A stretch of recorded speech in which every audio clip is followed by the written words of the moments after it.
잠언 24장 29절 말씀을 다시 보시겠습니다. 너는 그가 내게 행함같이 나도 그에게 행하여 그가 행한 대로 그 사람에게 갚겠다 말하지 말지니라. 아멘. 2004년도에 미국 콜로라도에서 있었던 일입니다. 동네에서 용접 일도 하고 자동차 수리도 하면서 살던 마빈 히메이어라는 사람이 있었어요. 어느 날 그분이 하는 그 자동차 수리점 가게 앞으로 큰 시멘트 공장이 들어오게 됐습니다. 시멘트 공장으로 가는 길을 이렇게 만들어지는 걸 보니까 사람들이 가게에 오기가 굉장히 어렵게 길이 그렇게 만들어졌습니다. 그래서 이 마빈이라는 사람은 공장에도 찾아가 보고 시청에도 찾아가 보고 뭐 좀 이 상황이 이러니까 대안을 좀 마련해 달라 이렇게 얘기를 했지만 요구가 다 묵살이 되고 말았어요. 화가 잔뜩 치밀어서 그러면 시청에서도 공장에서도 대책을 안 내려주면 내가 내 스스로 도로를 뚫겠다. 그래서 이분이 항의를 하는 차원에서 불도저까지 샀습니다. 그런데 시청에서는 당신이 사적으로 도로를 뚫는 것도 안 된다. 허가도 안 내준 거예요.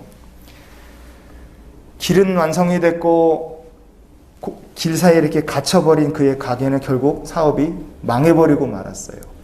결혼을 하려던 여자친구가 있었는데 여자친구랑도 다툼이 많아지다가 헤어지게 됐고 얼마 안 있다가 아버지마저 돌아가셨어요. 이제는 다 잃고 난 혼자다. 이 사람이 자포자기를 했습니다. 그래서요 분노에 휩싸여서 복수를 하기로 마음을 먹습니다. 길을 뚫겠다고 샀던 불도저를요 이 사람이 용접 일도 할 수 있으니까 철판을 사다가 불도저를 두꺼운 철판으로 다 용접을 해서 탱크로 만들어 버린 거예요. 2년에 걸쳐서요 불도저를 탱크로 바꿔버렸습니다. 그리고 나중에 공장을 팔고 복수를 하기로 결정한 D-Day가 됐을 때 2004년 6월 4일 이 사람이 자기가 2년 동안 개조한 불도저 탱크를 몰고 세상으로 나간 거예요. 30cm 두께의 장갑을 붙이고 안에는 바깥으로 쏠 수 있는 기관총을 3개나 준비해놨어요. 아주 작정을 한 거죠. 불도저를 몰고 나가서요 2시간 7분 동안 동네에서 난리를 친 겁니다. 일단 자기가 있었던 가게를 불도저를 밀어버렸고 시멘트 공장에 쳐들어가서 공장을 불도저를 밀어버렸고요. 시청에 가서 시청 건물을 불도저로 밀고 자기한테 억울함을 호소했지만 자기를 도와주지 않은 판사의 집을 불도저로 밀어버렸습니다. 경찰서를 가서 박살냈고요. 자기가 하는 일들을 이 억울한 일들을 도와주지 않았다고 해서 언론사, 신문사도 가서 박살을 냈습니다. 불도저를 몰고 돌아다니며 부신 건물이 13채, 피해 금액이 700만 달러가 넘는다 그래요.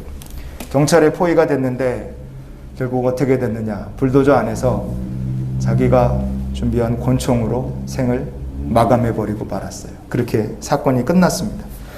그런데요, 이 마빈 히메이어라는 사람의 이 사건 이후로 그를 추종하는 사람들이 생겼습니다. 이 사람은 억울한 사람이다. 그리고 심지어 그 사람의 이야기를 바탕으로 리바이어던이라는 영화까지 만들어졌습니다. 왜 이런 현상이 벌어졌을까? 원수를 사랑하는 건 어렵습니다. 복수하고 원수 갚는 게 하나님 없이 사는 인생들에게는 그게 더 통쾌하고 마음속에 금방 쉽고 간단하게 와닿기 때문에 그래요. 그래서 사람들이 인과응보를 좋아합니다. 그가 내게 행함같이 나도 그에게 행하여. 우리가 이렇게 인과응보로 산다. 속 시원하고 좋죠. 그런데 우리가 그 분노를 쏟아내고 살면 하나님의 백성은 어떻게 되느냐? 리바이어던, 우리말로 하면 욥기에 나오는 괴물 레비아탄이 되는 겁니다. 여러분, 분노를 쏟아내고 살면 사람이 하나님의 백성이 아니라 괴물로 변할 수 있다는 것을 우리가 잊지 않았으면 좋겠어요. 오늘 성도에게 하나님께서 말씀을 통해 주시는 것이 무엇이냐? 잠언 24장 29절 본문을 다시 보시면 너는 그가 내게 행함같이 나도 그에게 행하여 그가 행한 대로 그 사람에게 갚겠다 말하지 말지니라. 아멘. 거짓 증인 때문에 28절에 살펴본 것처럼 우리가 거짓 증인 때문에 고생을 했다. 세상이라면 원수를 갚고 세상이라면 보복을 하는 것이 당연하다고 생각할지 모릅니다. 세상은 내가 당한 대로 똑같이 갚아주겠노라 그렇게 말해도 이상하지 않다고 세상은 생각할 거예요. 그러나 성경은 복수나 원수 갚는 것이 아니라 아예 그렇게 하겠다고 말하지도 말고 생각하지도 말아라. 하나님의 백성들에게 오늘 말씀을 통해 주께서 그렇게 말씀하시는 줄 믿습니다. 다르게 살라는 거예요. 왜 성도는 다르게 살아야 되느냐?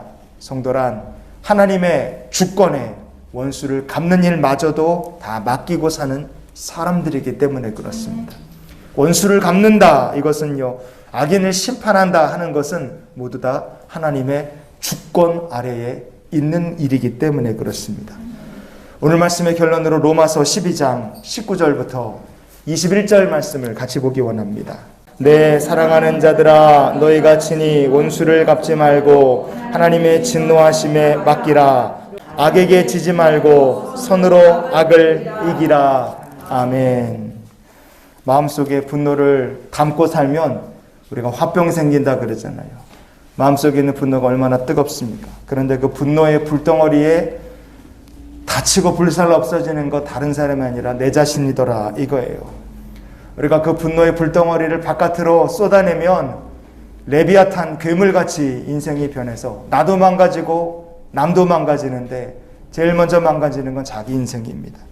여러분, 원수 갚는 것 다 하나님의 손에 맡길 수 있기를 원합니다. 왜냐하면 우리에게는 공의의 하나님이 계시기 때문에 그래요. 공의의 하나님의 손에 맡기고 하나님의 진노하시는 손길에 맡길 때 성도가 선으로 악을 이기는 역사를 이루어 가게 될 줄 믿습니다. 그래서 우리가 이런 기도로 오늘 하루의 삶을 살았으면 좋겠어요. 공의의 하나님께 제 삶의 모든 것을 맡기며 살게 하여 주시옵소서.